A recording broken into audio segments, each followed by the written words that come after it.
Assalamualaikum, hai teman-teman, jumpa lagi di dapur Enisa Yuliati. Sekarang kita bikin roti goreng atau panada isi tongkol. Aku mau bikin versi murah meriahnya. Seperti apa proses pembuatan panada isi tongkol? Yuk langsung aja ke cara membuatnya.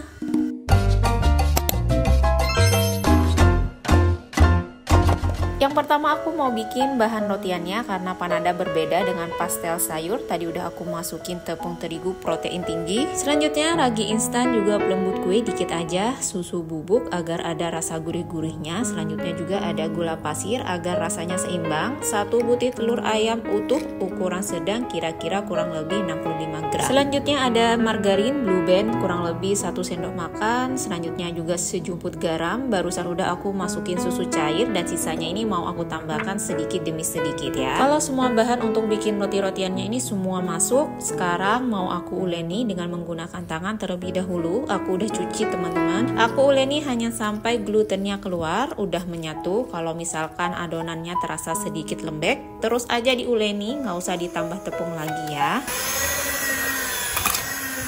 Nah, selanjutnya sekarang aku uleni dengan menggunakan hand mixer sampai adonan roti tidak lengket lagi pada wadah. Tidak perlu kita nguleni itu sampai benar-benar kalis ya teman-teman. Kalau udah kalis aku bulatkan dan akan aku istirahatkan kurang lebih 30 menit dengan ditutup kain bersih bagian atasnya.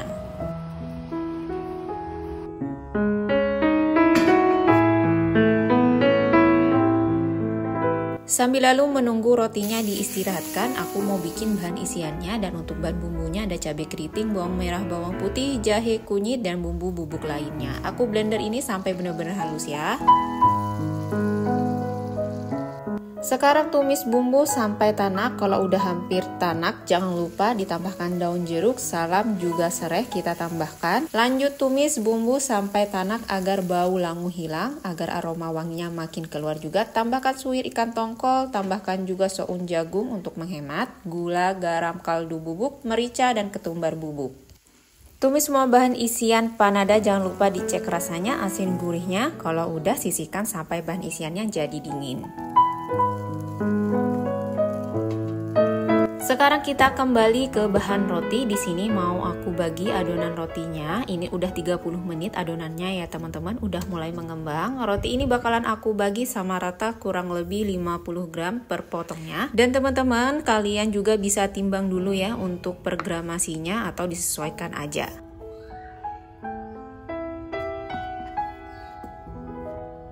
Kalau kalian teman-teman pengen besarnya itu sedengan, bisa dibagi jadi 40 gram per gramasinya, atau kalau mau lebih kecil lagi bisa dikurangi ya. Nanti ini bakalan gede banget kok, jadi dibagi menjadi 35 atau 40 gram masih oke menurut aku. Setelah dibagi adonannya, ini mau aku bulatkan adonan roti, nggak perlu dironding lagi ya teman-teman, karena nanti bakalan dipipihkan juga. Yang terpenting bulatkan aja, nggak mencong-mencong, cukup dicubit-cubit di bagian bawahnya sampai menutup rapat. Nanti adonannya ini bakalan bulat dengan sendirinya. Udah dibulatkan, langsung aja mau aku pipihkan. Ini nggak perlu lagi di proofing, cukup ambil adonan yang paling pertama dibulatkan tadi.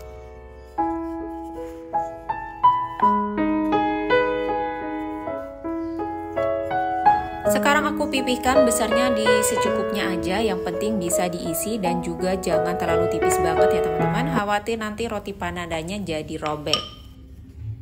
Sekarang aku letakkan adonannya pada telapak tangan agar mudah mengisi. Ambil bahan isian secukupnya aja. Pastikan udah bener-bener dingin ya teman-teman, jangan hangat atau panas, nanti dia bakalan mengganggu waktu proofing dari rotinya.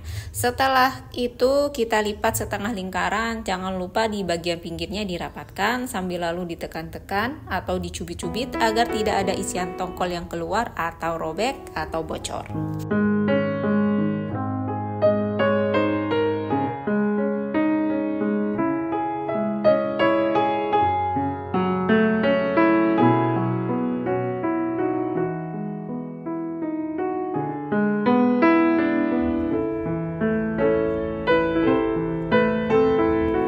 Kalau udah kita simpan pada loyang, lakukan sampai adonan habis selesai diisi. Aku isi sampai bener-bener padat ya, biar montok. Dan ini mau aku proofing kurang lebih 40-45 menit sampai mengembang 2 kali lipatnya.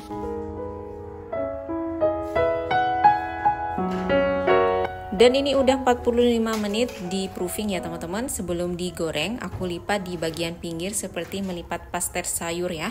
Kalau mau pakai cetakan boleh, tapi sebelum di proofing tadi dicetak dulu pakai cetakan pastel agar bentuknya jadi cantik ya. Dan bahan isiannya juga nggak keluar-keluar. Jadi panadanya bakalan aman, nggak robek, nggak bocor, dan jadinya bakalan cantik.